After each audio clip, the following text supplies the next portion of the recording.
ഞാൻ അപ്പ പറഞ്ഞതൊക്കെ നുണയായിരുന്നു. അതപ്പോഴേ തോന്നി. അശ്വതി അന്ന് വന്നിരുന്നു എന്നെ കാണാൻ. കണ്ട ഈ പത്രം കണ്ട? ഇതിൽ വാർത്ത വന്നപ്പോ മുതൽ ചങ്കടിച്ചിരിക്കുക ഞാൻ. ഇനി മോഷണത്തിന്റെ പിന്നിൽ ഞാനും കൂടി ഉണ്ടെന്ന് അറബിക്കെങ്ങാനും പറയാൻ തോന്നിയാ കഴിഞ്ഞു.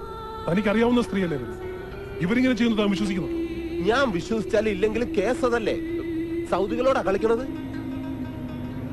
പെങ്ങളോട് ഞാൻ എന്താ പറഞ്ഞത്? ഇറങ്ങിയിട്ട് നേരെ അബുക്കാട കടയിൽ വരണമെന്നല്ലേ. എന്നിട്ട് ഇവരെന്താ ചെയ്തേ? 8 മണിക്ക് കടപൂട്ടി പോകുന്ന അബുക്ക അന്ന് 10 മണി വരെ കാത്തിരുന്നു. ഇവര് ചെന്നോ? അതുപോട്ടെ. എന്നിട്ട് ഇപ്പൊ 2ാമത്തെ ദിവസമല്ലേ ഇത്? ഏതൊക്കെ സ്ഥലത്ത് എവിടെയൊക്കെയാ കറങ്ങി തിരിഞ്ഞ് വന്നിരിക്കുന്നതെന്ന് ആർക്കറിയാം? കാര്യങ്ങളൊക്കെ പറഞ്ഞില്ലേ ഉസ്മാൻ? ഇവരെ നിങ്ങളുടെ അടുത്ത് എത്തിക്കേണ്ട ഉത്തരവാദിത്വം മാത്രമേ എനിക്കുള്ളൂ.